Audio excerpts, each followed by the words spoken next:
Hello. Oh, we are live. Yeah, welcome to the live. Yeah, we're going to have a quick chat about pain because no one likes pain, right? It's made a very nice coffee. This is not pain. It's very nice.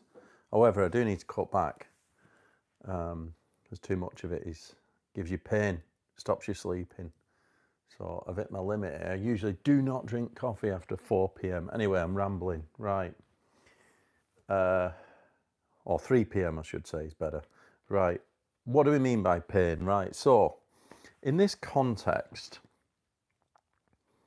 the desire for change or the desire to get new results, right? Change your life in a positive way, equals pain. And quite simply, you can choose pain in two ways.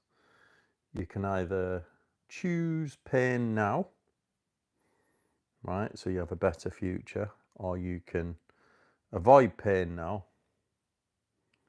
and always go for the shortcut or the quick route or the less painful route. And maybe you'll get pain later, right? Well, thank you very much, Nick, for sending that through. I'll read it in a bit, just on notification. So maybe you can get pain later, right? Because I've explored this I've got a book here. I've done this book before. I've got loads of books now on karma. I got obsessed with it and got a few books. This is like the smallest book ever. So it's not pain to read that. You can read it in an hour or whatever, half an hour. And it's called the little book to help you clear your karma. So karma is cause and effect, basically. What you put out to the world, you get back, right? It's kind of, I would say, one of the most important natural laws there is. Whether you're spiritual or not, right, you can't deny karma. And the easiest way of explaining karma is, and we'll get back to pain because it's very relative but relevant, but the easiest way to explain karma is in the really simple, obvious things, right? If you drink too much alcohol, it'll be bad for your health. That's just karma. It's cause and effect. You're drinking too much, you'll get bad health problems. If you eat too much McDonald's and sit on your ass all day, you're going to get fat and unhealthy, right? It's as simple as that. That is karma. Now, so let's say you want to make this big change in your life, right? You're going to have to take some pain because big changes take, the cost of change is to take pain. And if you take pain in the short term, you're likely to get a better outcome in the long term, right? The opposite of that is not taking that pain in the short term, not changing, and then suffering the consequences down the line.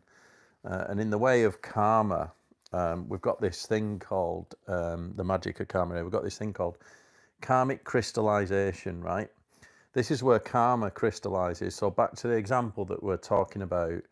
I always use a fitness example. So back to the example we're talking about where you're just eating McDonald's. Well, I don't want to shit on McDonald's, right? Just eating processed takeaway food or whatever you're going to be doing, very high calorie dense foods like that, lots of it consistently over time, and not exercising and just sitting on your ass all day, right? Then karma will crystallize, right?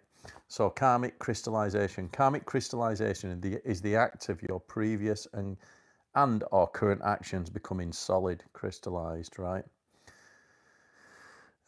Karma that one will pay off or receive as a reward. So it depends on which action you take there. Hey, how are you doing? Thank you for joining.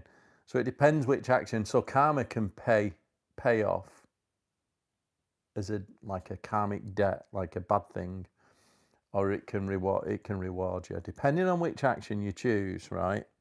So the crystallization of karma is what we want to pay attention to at all costs, because at this point you'll be creating a particular outcome, right? And it takes time. There's this thing called karmic molding. Karmic molding is the act of previous and or current actions forming into crystallized karma, but haven't but hasn't yet. It hasn't quite crystallized yet.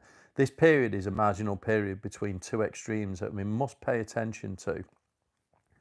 Usually our conscious or intuition helps us navigate issues and resolve them. However, if we constantly disregard what our conscious or intuition tells us, we have to pay the karmic debt for which we ignore.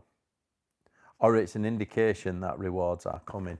So have you ever had that kind of situation where you maybe it's a habit that you got a kick, or maybe you're doing something that is wrong, and it might not be terrible, it's just little things, right?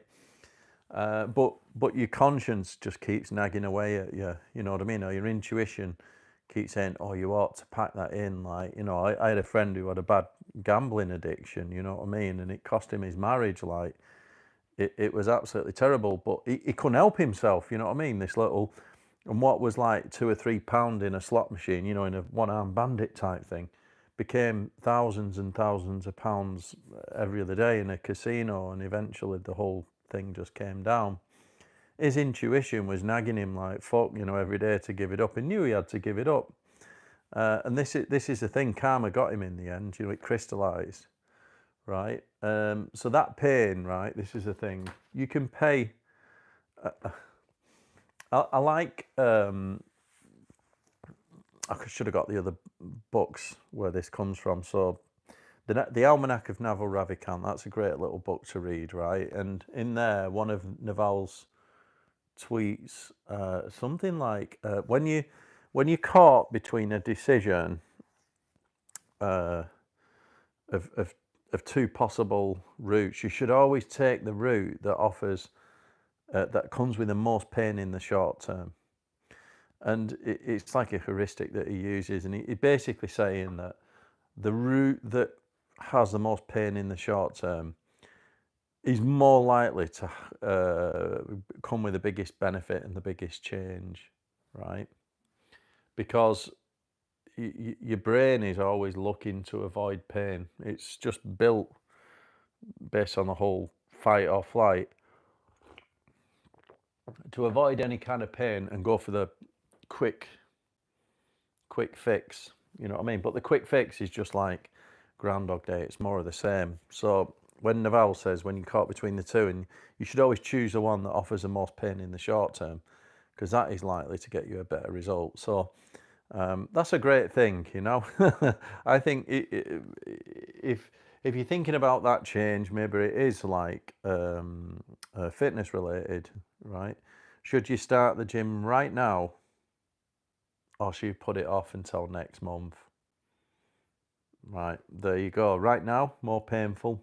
Definitely going to benefit your fitness more than waiting a month, surely, right? And it's like the whole New Year's resolution thing, you know, when you're approaching the end of the year. I know we're a bit early yet, but, you know, getting to November, December, it's like, oh, I'll start in January. You won't fucking start. You'll just keep kicking it, can down the road.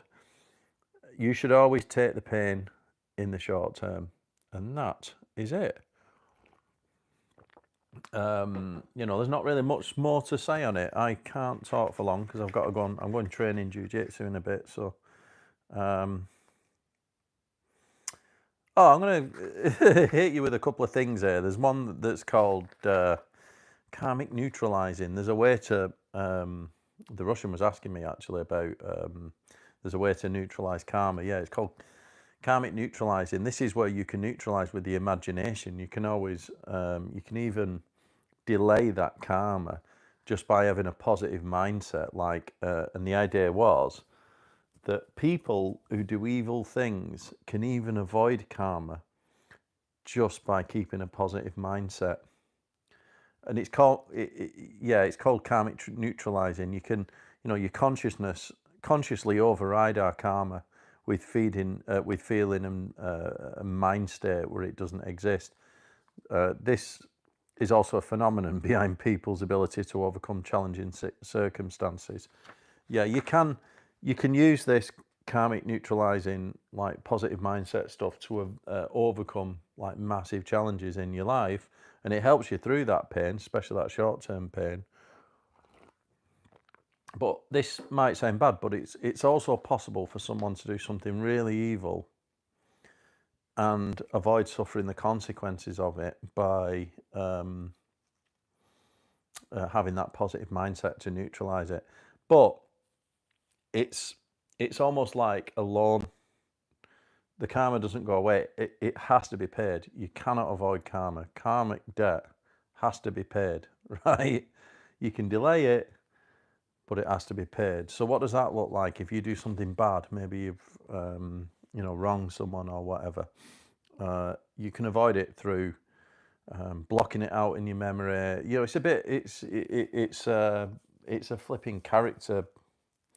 Well, it's a behavioural problem, isn't it? It's a character problem. You might say it's like dark triad, narcissistic, to ignore what you've done to something, almost sadistic, and just block it out. Yeah, you can, but eventually it'll get you. So just remember that you can't avoid karma.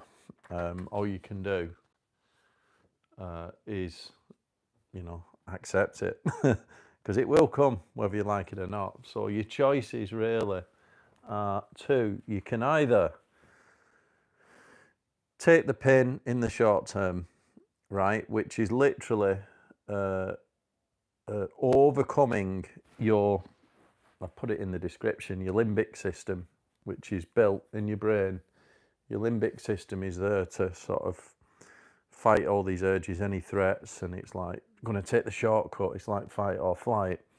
You've got to override it with your logical thought process and say, no, I'm going to make this change and I'm going to take the short-term pain, and that's what you do.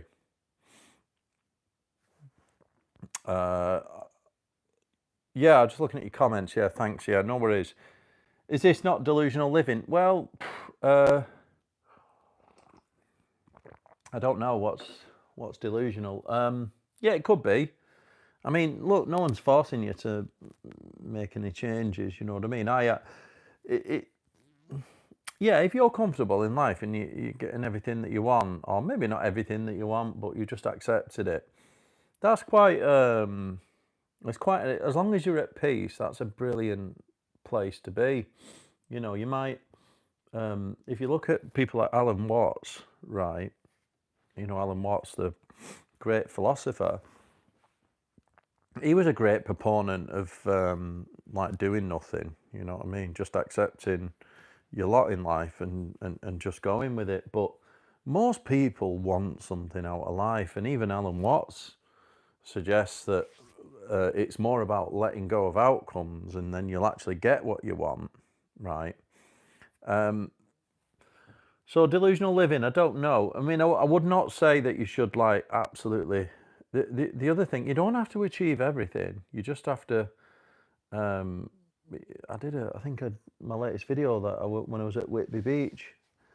All it basically is just putting in some good habits that are in alignment with it. It's like what I always talk about: create an identity, which is the change that you want for yourself, and then just live in accordance with it, with a set of good habits. You don't have to break your back. You know what I mean? You're not like. But in making that change, sometimes life hits you with a lot of aggravation, that you have to deal with. That might be like, you took a particular direction, you took a risk. Maybe you started a business or something, and you've been hit with a few errors, and you've got to deal with it, right? And the way to deal with it is keep consistency with those habits in alignment with what you want out of life. If you don't want anything out of life, that's fine too. But I don't know, like me, I love it. I must be a sucker for pain, like, because I just love taking huge, big risks, and I think it's very rewarding just being on that path. But you don't have to be.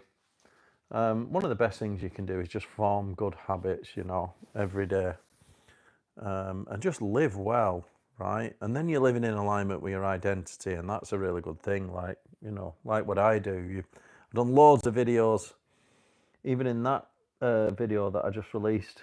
I think I only released it today. I recorded it the other day when I was at the beach. The habits that I do, I just love them. Get up early, train, journal, read, meditate, and then I just literally do 3 things towards my goals every day for work. That's it. Just 3 focus blocks of work, up to an hour each, with a little break in between where I can chill out again. And that's all I do. And you know, it's a great way to live. I love those habits. And you know, it leads to results. Occasionally you have to do these like massive long days where I'm, you know, smashing a project or whatever, but it's not that often, to be honest. All you've got to do really is just, you know, just keep moving. And like the whole idea about challenges, you've got to have like a set of habits in one state that nothing's going to change you from that state. Yes, you have to react to things, but it's just about consistency. And you know, over the long run you will get results. There's no way, if you don't live well, you know, if your karma's real, right, eat well, right, and you'll get good health results. Even if you get ill one day just because you, I don't know, you contracted something on an aeroplane or whatever, you know, you just happen to get ill one day. Over the long run, if you consistently eat well, you will get healthy. If you don't, it'll be the opposite. It's the same in business. It's like if you start a business and do nothing, right, and don't consistently keep consistent with working towards what that business needs. You know, you created a plan like I do in the journal. You know, you create yourself a goal and a plan, and you work towards it consistently every day. If you don't do that, then that business is going to fail, right? Same with your health, same with your relationship, same with everything. So that's it. It's just consistently. Let's have a look at this comment. Thank you. Yeah. Pain, errors, yeah, have been good. Yeah, of course they have. Yeah. So pain and errors are good teachers. From the day I put my hand on the yeah, yeah. This is it, right? Pain and errors are great teachers. You've hit the nail on the head there. Thanks for that comment. Sometimes you have to experience certain things. You know, the people that don't make changes and don't go for things in life, yeah, it is possible to avoid pain and just hide in your shell. But is that really living? That's what I would ask. Is it really? Are you really living? And you know, we only live once. And pain, and you know, after a few bouts of pain, a few episodes, a few things, it ends up becoming water off a duck's back. It's like, so what? You know, you hit a tough times. You've been there before. My battery's going flat. You train yourself to become more resilient to handling pain, right? And that is like, it's like, have you ever listened to like Joe Rogan where he talks about that kind of pain, or David Goggins, these guys, right? They're deliberately putting themselves into difficult situations deliberately so they get better at handling it. I don't know your thoughts on that. I suppose we do that if you go to the gym, you know, you deliberately put yourself through pain in order that you can handle it, right? It's like what Roberto says to me about a spiritual journey or a physical, you know, fitness journey, whatever it is.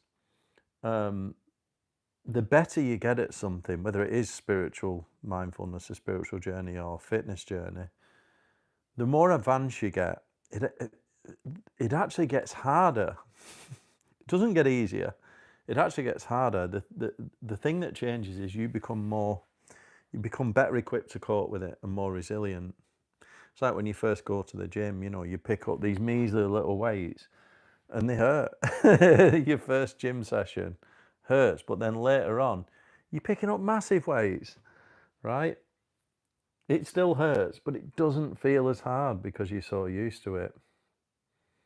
Anyway, I hope you enjoyed that one. I've said enough. I have got to shoot because I'm going training. So thank you very much for listening. Don't forget to like this video, subscribe, and also go and have a look at my latest video that I did when I was at Whitby Beach. All right. Thank you. See you all next time.